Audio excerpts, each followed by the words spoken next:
Le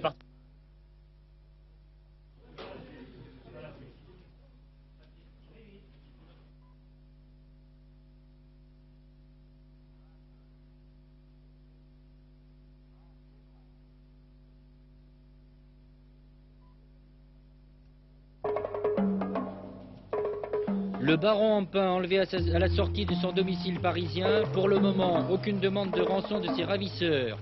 Valéry Giscard d'Estaing au 10e anniversaire de l'INC. Le consommateur a aujourd'hui un rôle de premier plan. Seule une économie de marché peut le protéger. Le nom des évêques à la peine de mort n'est pas un acte politique. Monseigneur Fauché répond aux questions d'Antenne 2. Sadat, Begin, la polémique s'amplifie. Les deux parties en appellent au médiateur américain.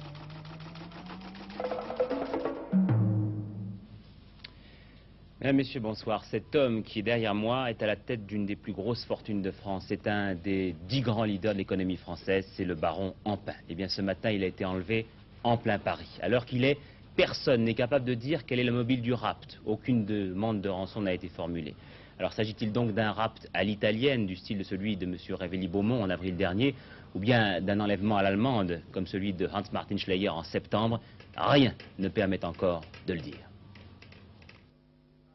Avenue Foch, rivale des Champs-Élysées quant au prestige, elle est le lieu de résidence préféré des plus riches familles. C'est dans la contre-allée de droite que l'enlèvement a eu lieu peu avant 11 heures. La 604 venait de quitter le numéro 33, domicile du baron Ampin.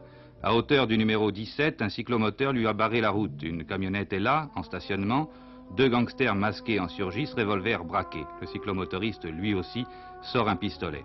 Le baron Ampin est emmené dans sa propre voiture par deux hommes. Seul véritable témoin du rapt, le chauffeur qui a été jeté dans l'estafette et qui devait être relâché peu après, porte-maillot. La concierge du 17 bis a pu cependant fournir quelques vagues indications. J'ai ouvert mes volets entre 10h et 10h30. Il n'y avait rien. Je suis descendue et j'avais appelé la police pour l'enlèvement d'une voiture, ce qui est totalement différent de l'affaire.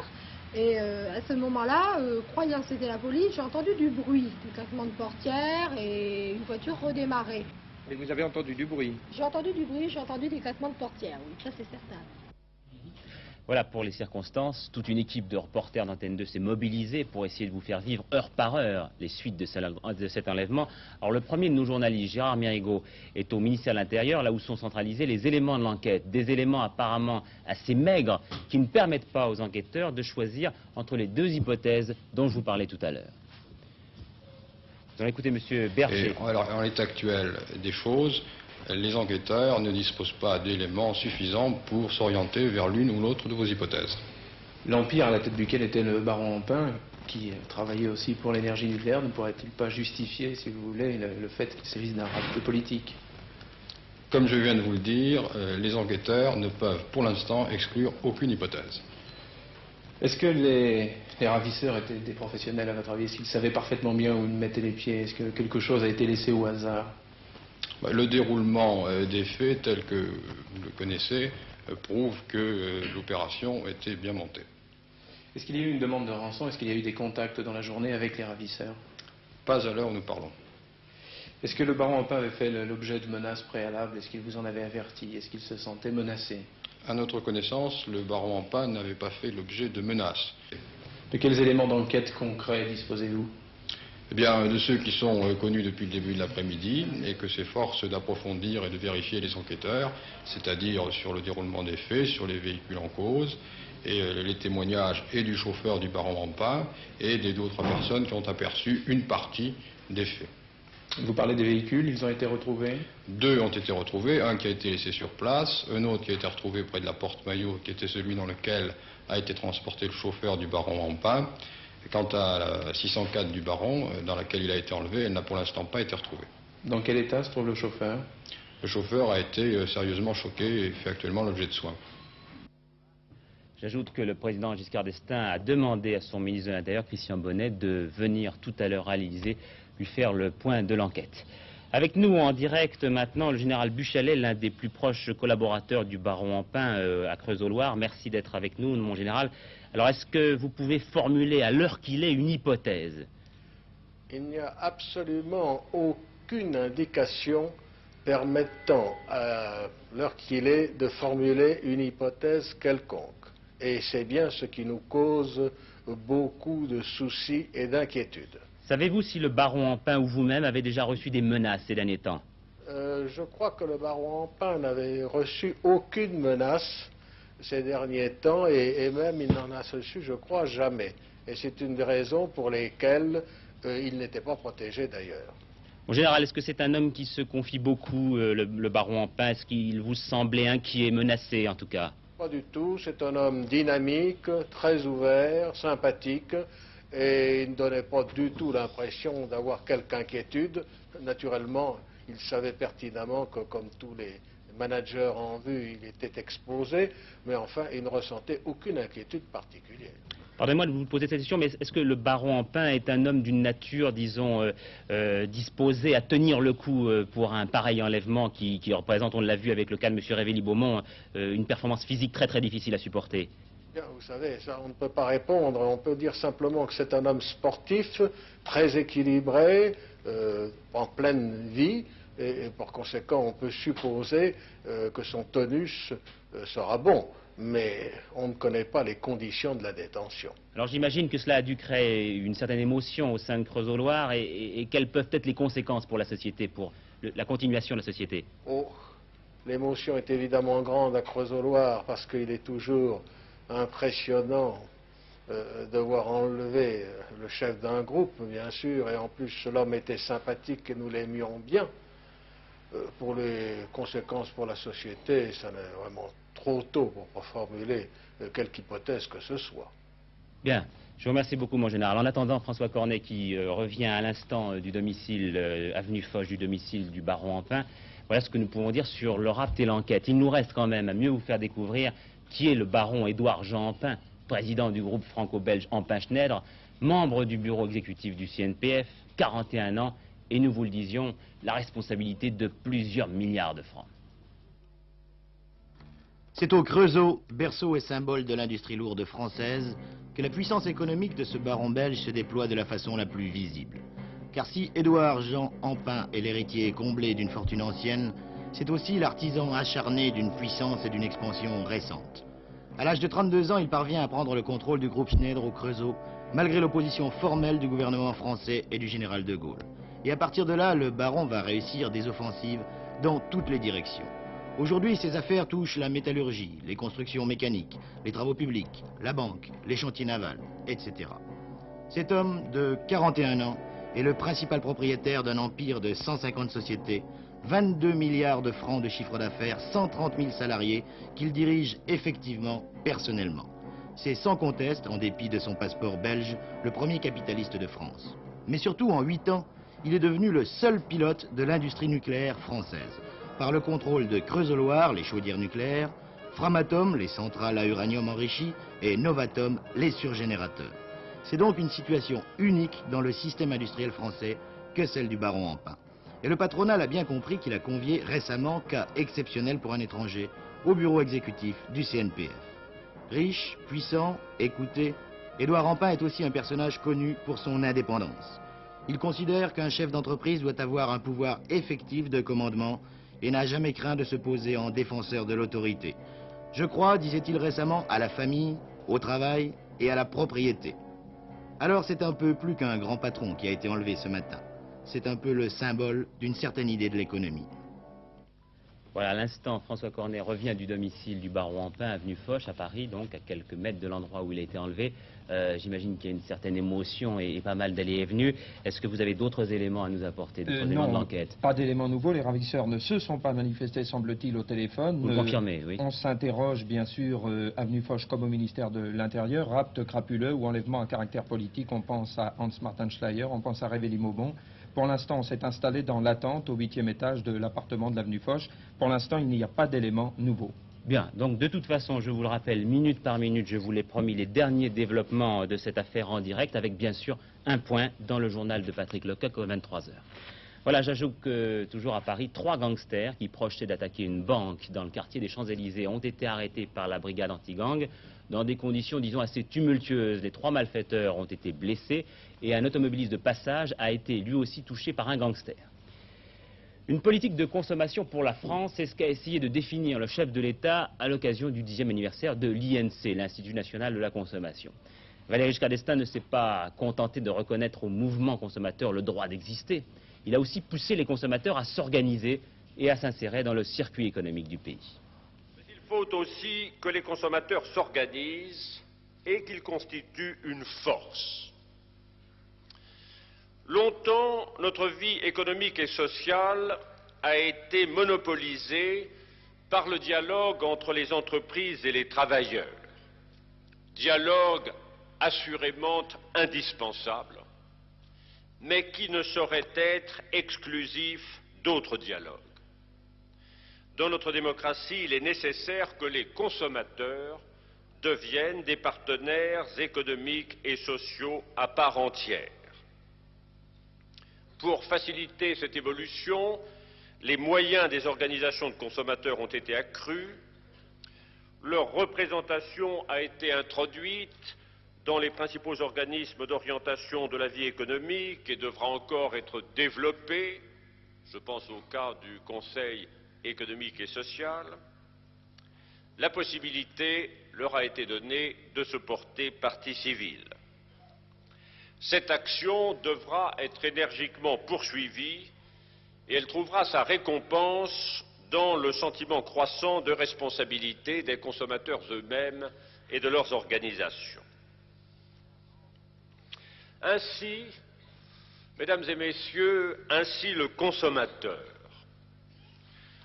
naguère personnage effacé, je dirais personnage timide de notre vie économique et sociale, devient peu à peu un acteur de premier rang.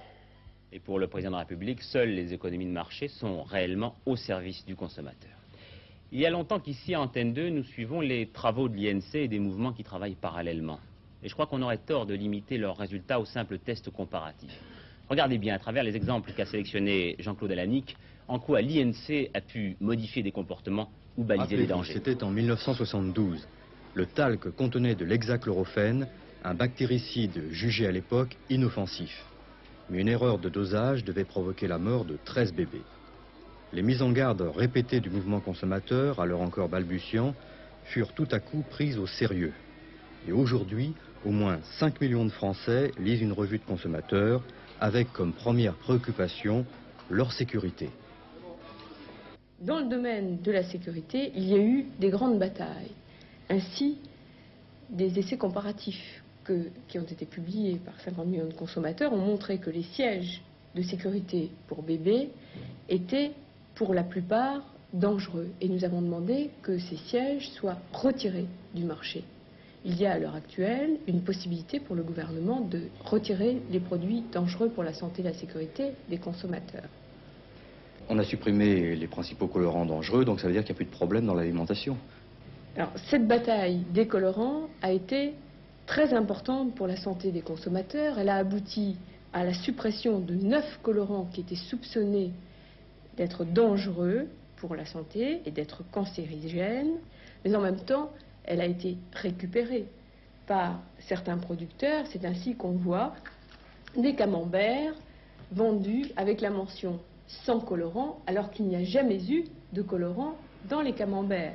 C'est pourquoi il est très important que les consommateurs connaissent exactement la composition des produits qu'ils achètent, mais il reste encore beaucoup à faire, notamment dans le secteur des conserves, où les consommateurs voient encore des codes cabalistiques du genre TB2 29130. Qu'est-ce que tu veux dire ? Il s'agit d'une conserve qui a été mise en boîte le 2 janvier 1965. Ce n'est pourtant pas bien difficile d'indiquer une date en clair. Certains producteurs le font déjà depuis pas mal de temps. Certes, tout n'est pas encore parfait, mais dans l'ensemble, le consommateur de 1978 est mieux informé et mieux protégé. Et le 10e anniversaire de l'INC a été marqué par une nouvelle conquête avec l'entrée en vigueur depuis le 10 janvier de la loi Scrivener sur le crédit à la consommation. Le voyage de Raymond Barre en Chine maintenant, fini la partie classique de la visite, celle que suivent la plupart des visiteurs officiels étrangers. Voici maintenant, depuis hier, de l'inédit. C'est Shanghai, depuis le début de l'après-midi. Il est prévu que le Premier ministre visite une commune populaire, puis remonte une rivière à bord d'un bateau de plaisance. Et ce fut aussi, avant Shanghai, l'ancienne Mandchourie, ce qui s'appelle aujourd'hui la province de Liaoning. Raymond Barre s'y était rendu en train, 900 km dans la nuit. Et là-bas, tout au nord de la Chine, il y a rencontré une poignée d'ingénieurs et de techniciens français qui travaillent, vous le voyez, sur ces terres arides.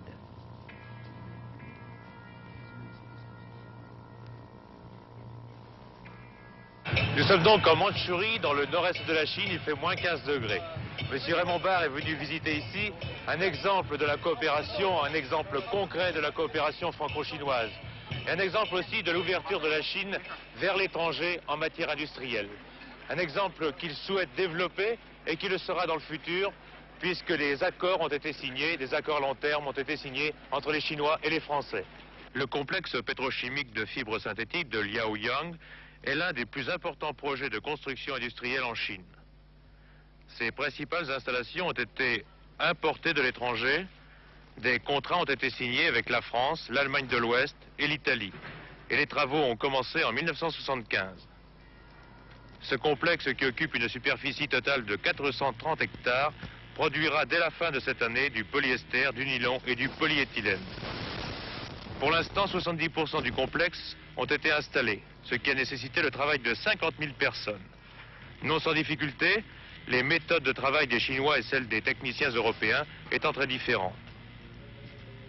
Une centaine de techniciens français et leurs familles vivent ici depuis 2 ans et participent aux travaux de construction. Les familles françaises qui sont ici pour 1 an renouvelable vivent à l'hôtel à quelques kilomètres du complexe. Là, ils ont aussi leur école jusqu'au secondaire et une maternelle. 2 instituteurs venus de France et une puéricultrice bénévole s'occupent des enfants. Comment vous adaptez-vous ici à la vie en Chine? Très très bien. Enfin, je dois dire que personnellement, je travaille, je fais l'école maternelle, donc je n'ai aucun problème pour savoir ce que je vais faire de mes journées. Donc vraiment, je peux dire que ça va très bien. Et vous pouvez sortir un peu de l'hôtel, vous pouvez vous promener?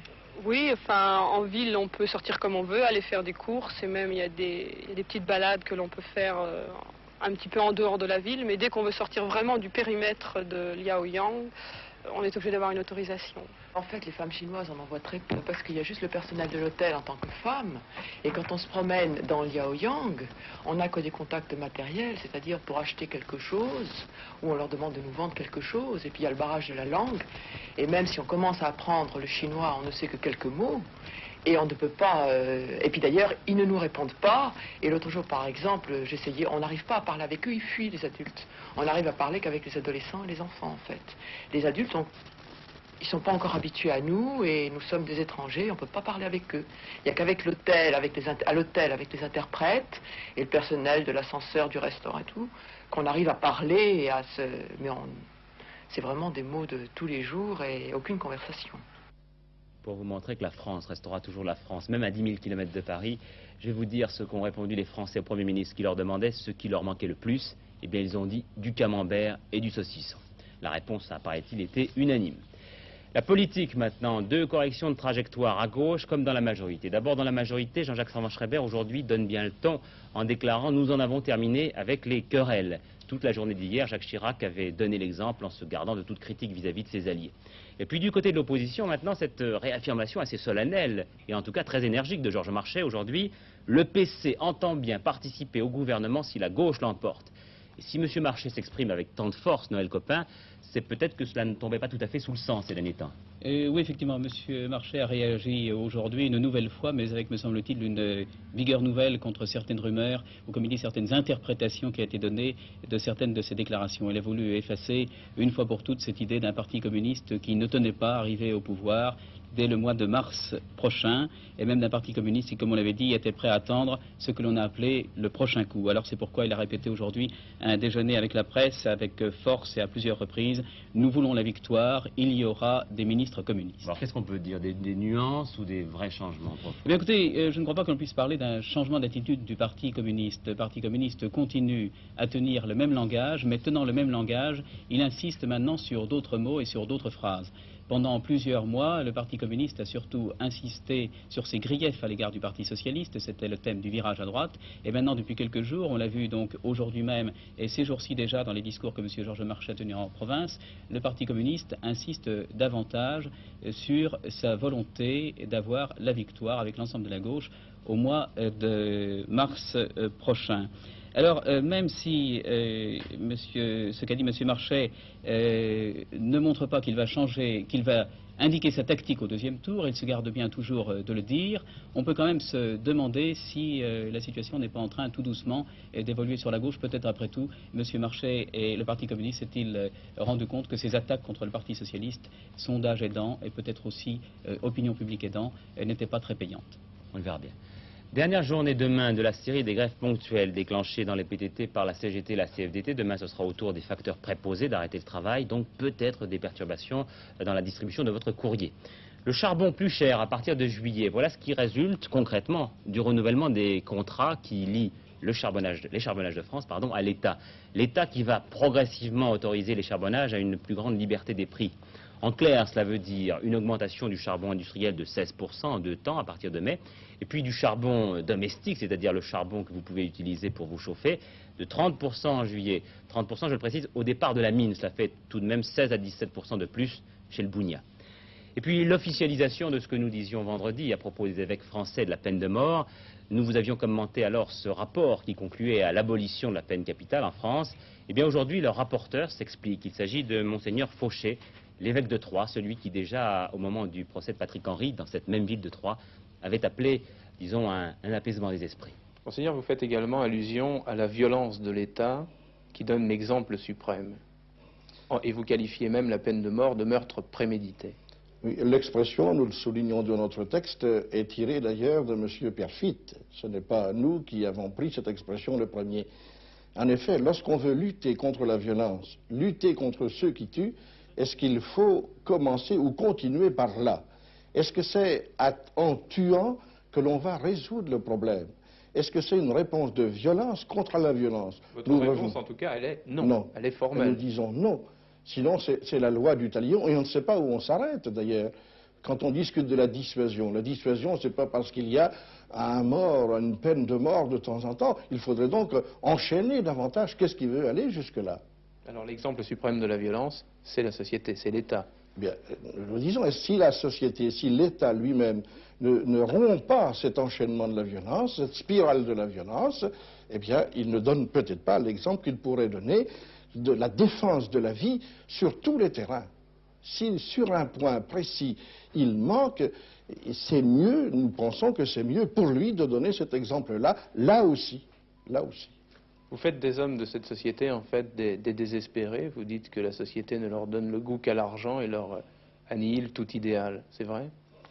Oui, ce n'est pas nous seulement. Nous avons des exemples, et des jeunes par exemple, qui nous disent, oh bien sûr, la société, elle essaie de nous donner des moyens de vivre, mais pas beaucoup de raisons de vivre. Quel est le sens de la vie? Quel est le sens de la souffrance? Quel est le sens de la mort? Quand on voit les programmes électoraux, c'est la même critique que l'on peut faire quelquefois, où on parle de croissance au niveau des choses, au niveau des chiffres, mais les jeunes aussi, devant cela, ils se disent les raisons, quel est le projet humain qu'il y a en dessous de tout cela? Alors, nous sommes là dans une civilisation donnée, nous aussi, nous la décrivons un petit peu, une civilisation d'efficacité, et c'est à ce moment-là que nous disons, est-ce que nous pensons autant investir dans la formation des hommes, dans la formation des personnes, que dans la fabrication des choses? Monseigneur Fauché, qui par ailleurs estime que les évêques français n'avaient pas à demander de permission au Vatican, et qui juge opportune la publication de ce rapport demandé il y a déjà 1 an. L'étranger maintenant, une proposition de Menahem Begin à Anwar el-Sadat. Le Premier ministre israélien lui suggère de préparer un plan de démilitarisation du Sinaï, sans lequel, a ajouté M. Begin, sans lequel il n'y aura pas de paix possible. Voilà une ultime proposition qui intervient alors que le climat entre Jérusalem et le Caire est des plus mauvais. Le blocage des pourparlers paraît désormais total. Dernière information en provenance de l'étranger, 2 négociations à Genève, la reprise des travaux entre Anglais, Américains et Soviétiques sur l'arrêt complet des essais atomiques, et puis l'ouverture du Tokyo Round. Le Tokyo Round, c'est l'actualisation de ce que l'on appelait il y a 10 ans le Kennedy Round, c'est-à-dire le désir d'un désarmement douanier général et l'intégration du tiers-monde dans le circuit commercial mondial. Il faut noter que pour la première fois, face aux Américains, la CE présente un front uni. Le sport maintenant, avec cette remarquable revanche des petits sur les gros dans le rallye Monte-Carlo. On dit rallye Monte-Carlo et non pas rallye de Monte-Carlo. D'abord, le grand favori, Munari, a abandonné à la suite d'ennuis de boîte de vitesse. C'était le vainqueur des 3 dernières années. Et puis surtout, 2 voitures de petite cylindrée, 2 R5, se sont installées en tête du classement général, en partie en raison des très mauvaises conditions climatiques. François Janin. Ce n'est pas à vrai dire une surprise complète eu égard aux conditions de route qu'ont rencontrées les concurrents du rallye. Beaucoup de neige, de la glace, du verglas, toutes choses qui font que les pilotes des Renault 5 Alpine, Fréquelin et Ragnotti, ont pu tirer le meilleur parti possible de leur petite voiture. Les R5 sont beaucoup moins puissantes, 130 chevaux contre 260 pour les Lancia et 230 pour les Fiat, mais elles ont l'avantage, sur la neige, d'avoir tout le poids à l'avant avec, bien entendu, la traction à l'avant. C'est-à-dire que lorsque les roues avant sont passées dans la neige, le reste de la voiture suit sans aucun problème, alors que pour les Fiat ou les Lancia, c'est le contraire qui se produit et perturbe la tenue de route. Il s'y ajoute que le coûtage des pneus est limité dans le rallye de Monte-Carlo et que cette réglementation joue en faveur des voitures les moins puissantes, celles qui ont naturellement besoin d'un moindre appui sur la neige, donc des Renault 5. Dans la course autour du monde maintenant, Penwick 6 et Great Britain 2 continuent de lutter pour la première place dans la 3e étape. Ils sont très proches l'un de l'autre et devraient arriver vendredi à Rio. Le Français Gauloise 2 a eu, lui, de très sérieux ennuis. Il a tout simplement heurté une baleine. Il a été couché sur le côté et puis s'est relevé avec un mât endommagé. En football, notez que Kader Firoud n'entraînera plus l'équipe professionnelle de Nîmes. Il devient manager général du club et il sera remplacé comme entraîneur par Henri Noël. Et puis enfin, en ski de fond, saluons la victoire d'un Français dans une épreuve où d'habitude s'illustrent plutôt les Nordiques et les Soviétiques, le Brassus. C'est une épreuve de 15 km de réputation internationale et c'est le jeune Vosgien que vous voyez ici, le numéro 4, Jean-Paul Pierrat, qui l'a emporté devant un Polonais et un Norvégien. Voilà qui est de bon augure à l'approche des championnats du monde qui aura lieu en Finlande. Le numéro 4 donc. Tout cela m'amène à vous parler du temps, bien sûr. Enfin, aujourd'hui, la Lozère et l'Ardèche ont connu une journée de soleil. Les sauveteurs ont profité de ce répit pour ravitailler le millier de personnes encore bloquées. Ce ne sera pourtant sans doute qu'une courte accalmie, car dès demain, il neigera à nouveau avec tous les risques que cela peut comporter. Une information que vient de nous donner la préfecture de la Lozère confirme tout de même que la situation s'améliore. Dès demain matin, le trafic ferroviaire devrait reprendre, au ralenti, sur les lignes Nîmes-Clermont-Ferrand et la Bastide-Mende. Après plusieurs jours d'efforts, les services techniques de la SNCF et les ponts et chaussées ont en effet réussi à dégager les voies ferrées coupées en plusieurs endroits depuis vendredi soir. Autre information, l'autorail Le Sévenol, que vous voyez ici, et dans lequel 150 passagers étaient restés bloqués pendant 17 heures, retourne au dépôt. Jugé trop léger pour affronter la neige, il sera remplacé pendant l'hiver par un véritable train à rames plus lourd et plus puissant. La situation s'améliore donc, mais les chasse-neige n'ont pas réussi à dégager toutes les routes. Il reste encore 1 millier de personnes isolées dans certains hameaux ou villages de la Lozère et de l'Ardèche. Partout cependant, grâce aux chasseurs alpins et aux hélicoptères, le contact a pu être établi avec la population et le ravitaillement assuré. Chaque groupe de maisons dispose aujourd'hui d'au moins un téléphone de campagne pour les cas d'urgence et en attendant les équipes de l'EDF, des groupes électrogènes ont été déposés par hélicoptère dans certaines localités privées d'électricité. Finalement, une dizaine de personnes seulement ont dû être évacuées. Voilà, demain, le temps continuera d'être médiocre sur notre pays, du nord-est aux Alpes, à l'est du Massif central, nuages et pluie, précédés de neige et de verglas. Sur la moitié sud, je vous l'ai dit, des précipitations abondantes sous forme de neige à partir de 1500 mètres. Sur les côtes de l'Atlantique, le temps deviendra plus variable avec tout de même des vents forts. Les températures grimperont de 1 ou 2 degrés, mais guère plus. Voilà, je jette un dernier coup d'œil vers Noël Mamère qui me dit qu'il n'y a pas d'informations supplémentaires sur l'enlèvement du baron Ampin.